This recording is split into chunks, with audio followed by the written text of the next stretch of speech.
inspiring interviews with today's top landlords. This is the Rental Income Podcast.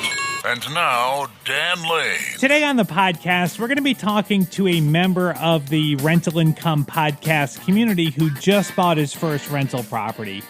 We're going to go over the whole process from how he decided where to invest, how he identified properties, and talk about the actual property he bought. We'll hear all about it. We'll go over his numbers and see if he made a good investment or not.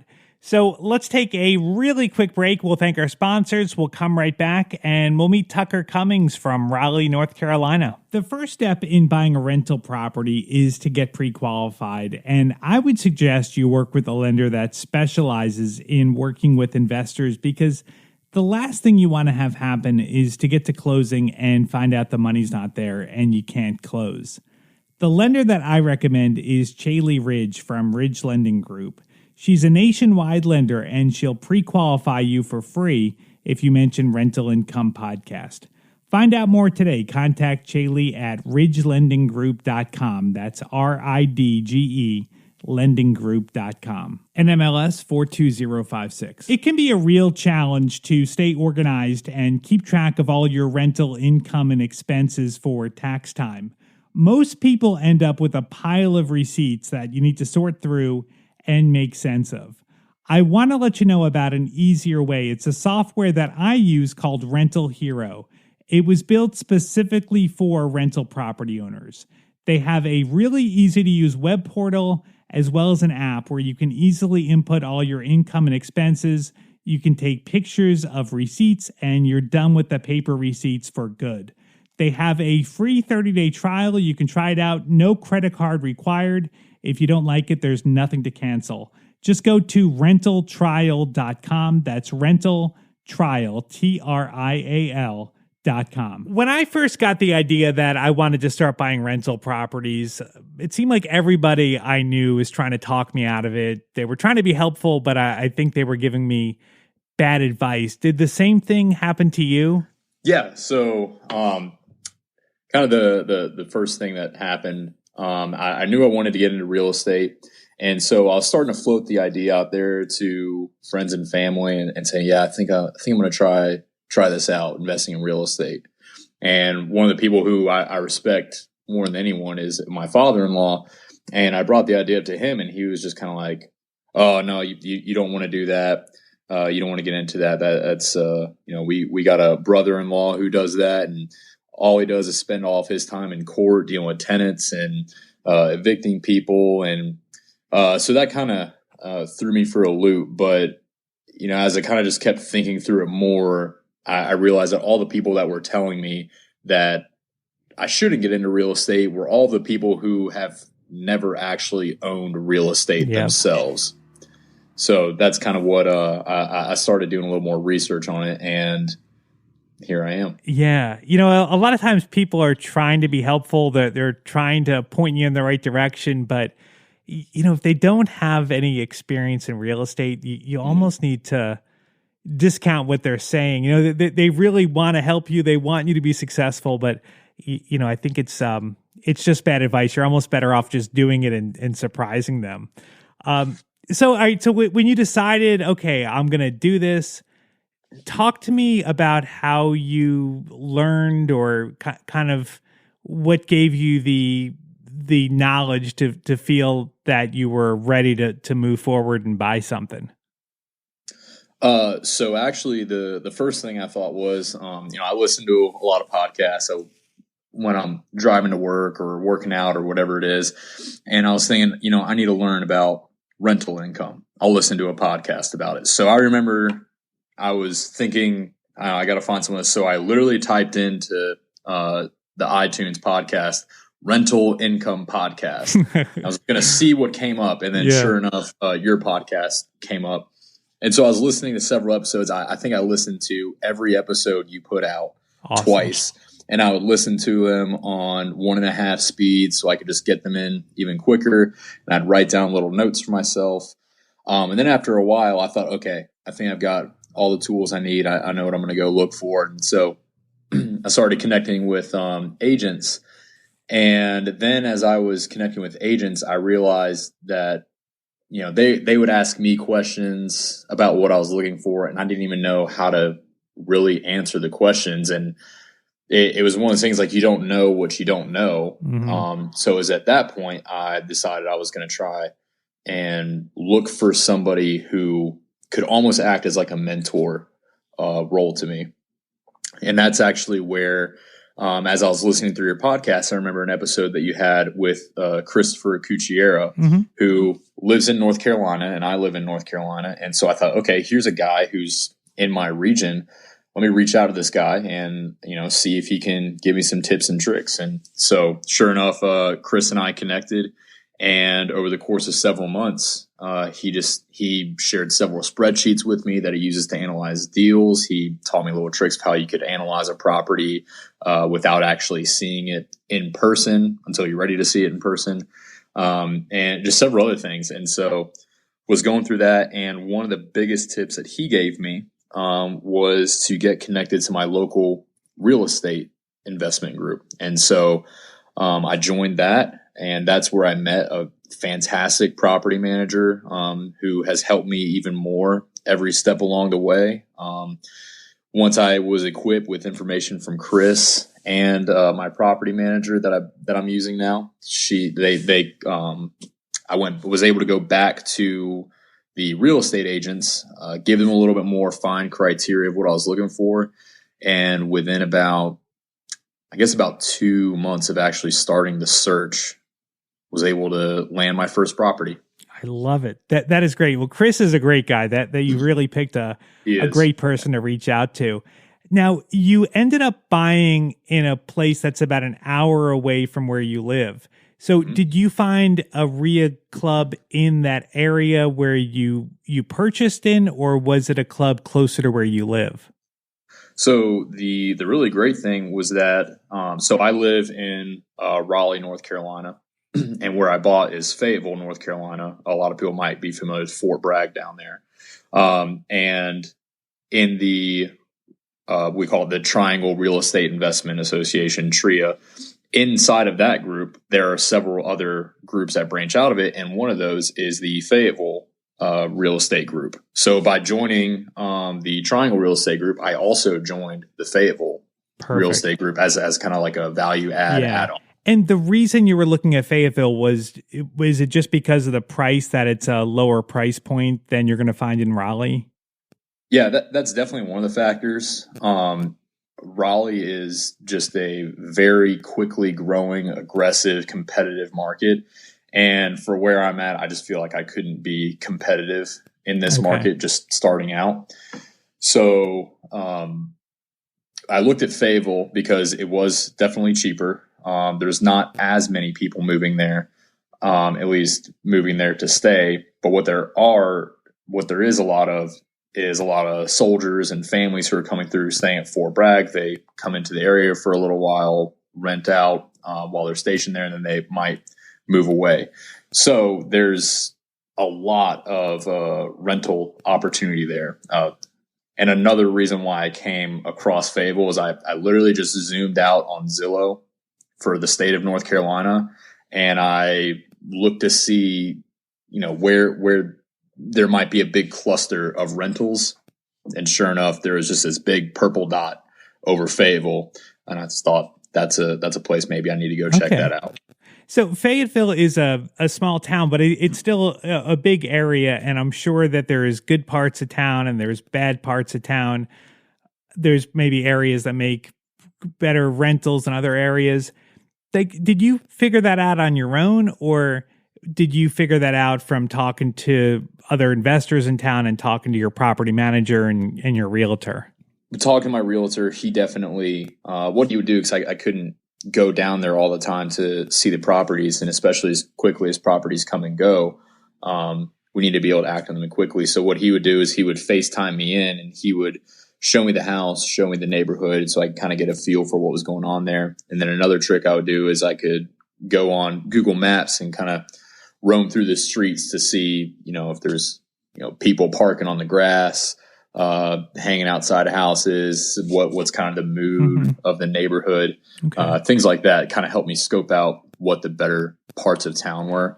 And then also I was able to just kind of go on Zillow, look at what properties sold for, and then also compare those to what the rents were in certain areas. And so I found that this particular area that I bought in, it seemed like the rents had a much higher ratio for what people bought them for.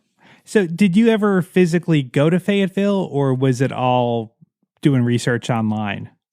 I went to Fayetteville when we closed, and then I saw my property for the first time after we closed. Well done. All right. So were you happy? You know, we're gonna jump ahead here for a second, but were you happy with the property? Did it look like you thought it was going to look after seeing it online and doing a FaceTime tour? Oh yeah, I was. Nothing jumped out at me that caught me off guard. I was over the moon about it. I was so excited to have finally done this. And when we actually got to the property, you know, everything checked out.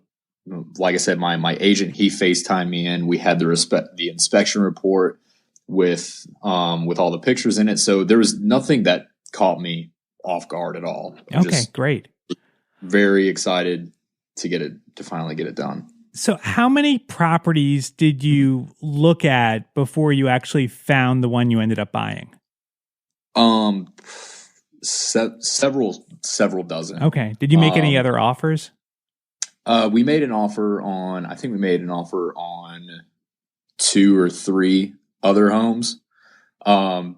Which I'm glad that those actually didn't go through, because then when this one popped on the market, I was like, oh man, this is the one. I feel it in my bones that this is a good one. So we hopped on it, made our offer, and got it. So what were you looking for? Like, did you want to do the BRRRR strategy, or were you looking for a property that was ready to go? For this one, I was looking for something that was more ready to go. Okay. Listening to your podcast, you hear over and over about the BRRRR strategy. Yeah. For me, I felt like that was, as I'm just getting started, I could build up a great amount of equity and still have, just as high rent and all that. But I felt like for me, it was biting off more than I can chew. And I was starting to get that analysis paralysis. And I thought, you know what, you need to make this as simple as possible and just jump into it. Don't sit on the sidelines anymore. Just get into it. I'm glad to hear you say that, because, the BRRRR strategy does sound very sexy, that you're buying these properties way below market value. You're fixing it up. You've just created all this equity. I mean, it sounds exciting, but the truth is, you can find properties that are pretty close to ready to go in a lot of areas on the MLS, and you can close and you can rent them out right away. So it doesn't have to be hard, and it sounds like that's what you did. So when you found the property, did it need any work at all, or was it ready to rent out from the time you closed on it? It was pretty much it was pretty much ready to go. There were some minor touch-ups that needed to happen. We needed to put a vapor barrier in the crawl space underneath the house, but other than that, it was pretty much ready to go. And that's what really attracted me to it. How did you find it? Did your agent send it to you, or did you find it on Zillow? My agent sent it to me. Okay. So he, typical thing, he sends the list of them, and here's the new ones, here's the reduced ones every day, and that one popped on the market. Okay. I went through, did my analysis of the property, and I thought this is a really good deal. I need to go on this one. Did he have you on like an automated search where it's searching the MLS? He did. Okay. Yes. Okay. Awesome. All right. So you get the property, or you get the listing every morning. You look at it. The numbers looked good. What were you looking for? Like when you were doing your analysis, like what were you analyzing? So I really wanted, it was single family homes, 3-bedroom, 2-bath, ready to go. And I was looking for at least $250 a month in cash flow. Okay. is what I was looking for.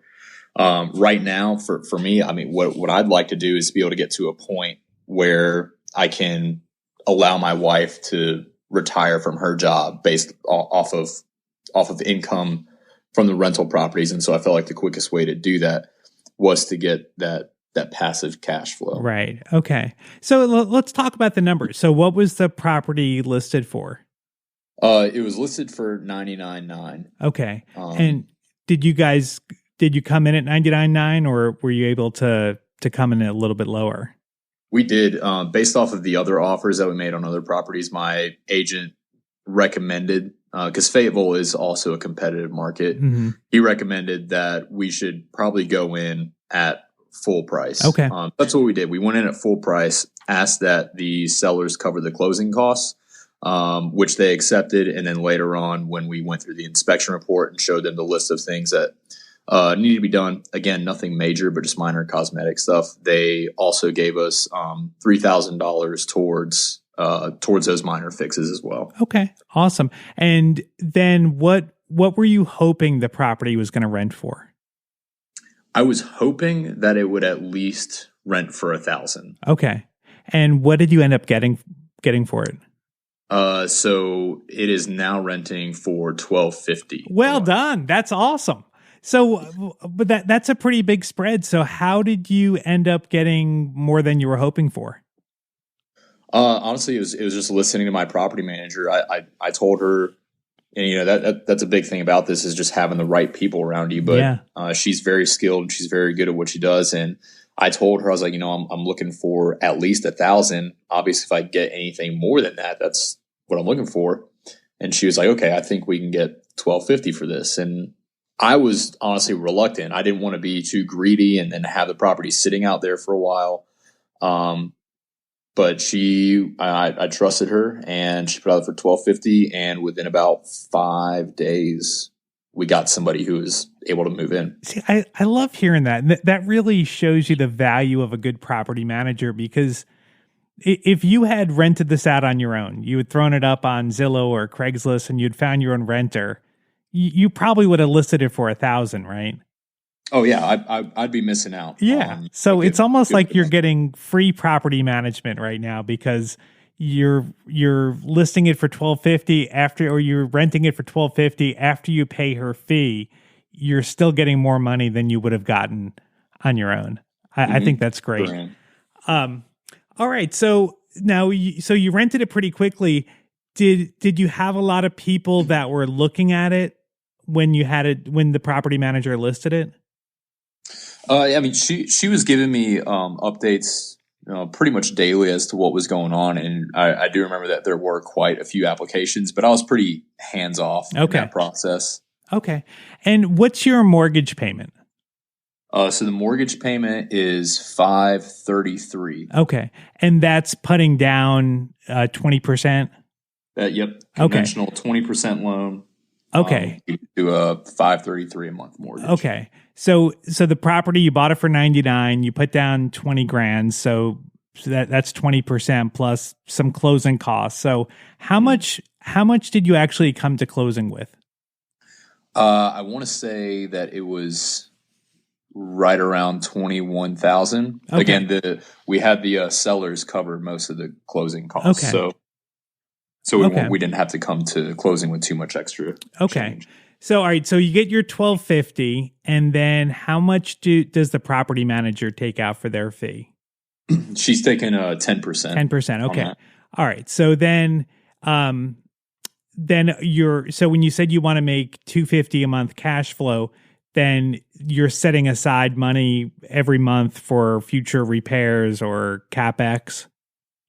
Yes. Yeah, I sure am. Pretty much everything I'm making from the property, I've talked it over with my wife, like we're not increasing our lifestyle or anything like that. The money that comes from the rental property, we're just setting aside to buy more houses or to, if something major comes up, then we're ready for that. That's the way to do it. That's smart. Yeah, definitely. You want to be prepared for anything that's going to come up in the future. And then also having that cash there to use as the down payment for the next property is a great way to grow. Now, were there any hiccups that came up along the way when you were buying the place? Or, I mean, it sounds like everything was pretty smooth. Did anything crazy come up? I wouldn't say anything crazy came up. The only thing that did happen was, I was working with a lender who was, maybe we could say, was less than optimal. And it looks at one point they had overlooked a document that we had sent in, and because they overlooked that document, it ended up pushing out our closing date by about 3 weeks, because then we started running into some holidays and such. Yeah. So that was really the only hiccup. I would have loved to have the property before Thanksgiving, but we ended up closing on it. December 16th. Okay. All right. So it's been a few months now, and is everything going smooth? Like, have you had any issues, or is everything gone according to plan? No issues at all so far. Everything, I love it. Everything's going even better than what I'd hoped. Like I said, I'm making about $250 to $350 more in cash flow. So I'm sitting nice right now. That is great. So after this experience, and I'm sure you're probably feeling confident, have you thought about when you're going to be ready to buy number 2? Oh yeah. We'll be moving on number 2 as soon as we possibly can. The thing we're doing right now is we are putting a little bit of a hold on that, because we're doing some remodeling to our own primary residence. Like I said, Raleigh is just because there's so much traffic coming into the area and it's so competitive, it's really boosted up the value of our home and the neighborhood.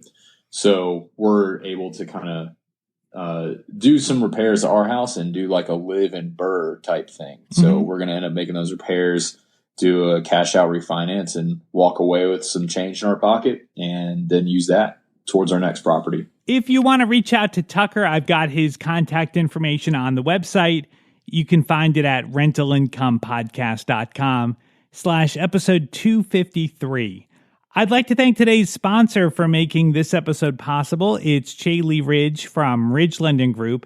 If you're looking to buy a rental property, whether it's your very first property or you want to add to your portfolio, the lender that I recommend is Chaley Ridge. She's a nationwide lender, and she specializes in helping investors buy rental properties.